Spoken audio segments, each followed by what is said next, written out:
Mưa tầm tã suốt đêm, những ánh đèn đường mờ nhạt hắt lên con hẻm nhỏ, nơi không ai dám đặt chân vào khi trời tối. Trong hẻm ấy có một ngôi nhà cũ kỹ, âm u mà người dân trong khu phố luôn tránh xa. Người ta kể rằng ngôi nhà này từng thuộc về một gia đình 3 người, nhưng sau một đêm kinh hoàng, cả gia đình biến mất không dấu vết. Kể từ đó, những câu chuyện rùng rợn bắt đầu lan truyền. Hùng, một sinh viên đại học, nghe đến câu chuyện này và không tin vào ma quỷ. Để thách thức bản thân, anh quyết định thuê ngôi nhà đó với giá cực rẻ. Bạn bè khuyên can nhưng anh vẫn kiên quyết dọn vào. Đêm đầu tiên, căn nhà im lặng một cách đáng sợ. Hùng bật hết đèn, mở nhạc lớn để phá tan không khí u ám. Nhưng khi vừa tắt đèn để ngủ, anh nghe thấy tiếng bước chân lạo xạo trên tầng 2. Chắc chuột thôi, anh tự nhủ.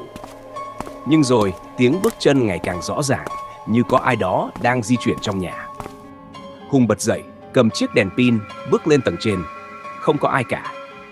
Nhưng lạ thay, sàn nhà phủ đầy bụi lại có dấu chân ướt, dẫn đến một căn phòng bị khóa chặt. Hùng cảm thấy lạnh sống lưng. Anh cố gắng mở cửa, nhưng nó không nhúc nhích. Bỗng nhiên, tiếng cười khúc khích vang lên từ bên trong. Một giọng nói mơ hồ cất lên. Anh đến rồi à? Hùng hoảng hốt lùi lại, nhưng cánh cửa tự động mở ra một cách chậm rãi, để lộ một căn phòng tối om. Một con búp bê cũ kỹ ngồi giữa phòng, mắt nó dường như phát sáng trong bóng tối. Điện trong nhà vụt tắt. Căn phòng bỗng trở nên lạnh lẽo đến mức hơi thở anh hóa thành làn khói trắng. Hùng hoảng hốt chạy xuống tầng trệt, nhưng cầu thang dường như dài vô tận. Bỗng nhiên, một bàn tay lạnh ngắt nắm lấy chân anh kéo ngược lại. Anh gào lên, nhưng giọng anh như bị bóp nghẹt trong bóng tối.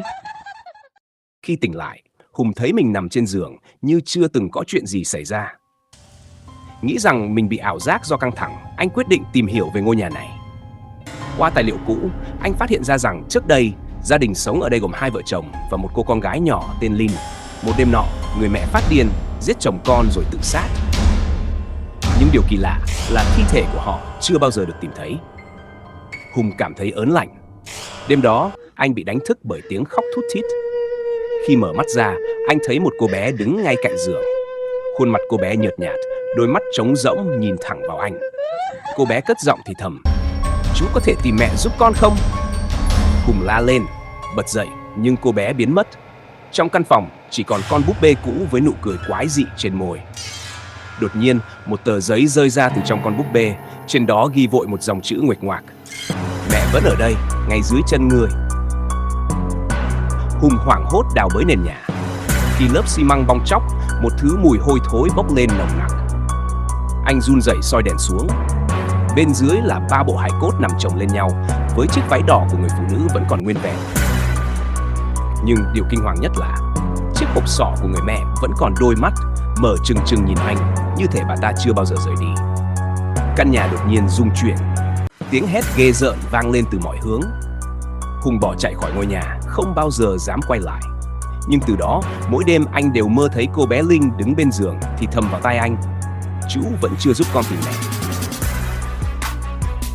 Hùng quyết định rời khỏi thành phố, chuyển đến một nơi xa lạ. Nhưng dù đi đến đâu, anh vẫn cảm nhận được ánh mắt theo dõi mình. Mỗi lần nhìn vào gương, anh đều thấy phản chiếu đằng sau mình là bóng dáng của người phụ nữ váy đỏ, đôi mắt trắng dã, miệng nở nụ cười ghê rợn. Một đêm nọ, khi đang ngủ trong căn hộ mới, anh giật mình tỉnh dậy vì tiếng gõ cửa nhẹ nhẹ. Lần này, anh không dám mở cửa, nhưng âm thanh ấy cứ vang lên không ngừng. Đến lần thứ 3, cửa tự động mở ra. Trong bóng tối, cô bé Linh đứng đó, mắt ngấn lệ, nói thì thầm, mẹ đã tìm thấy chú rồi.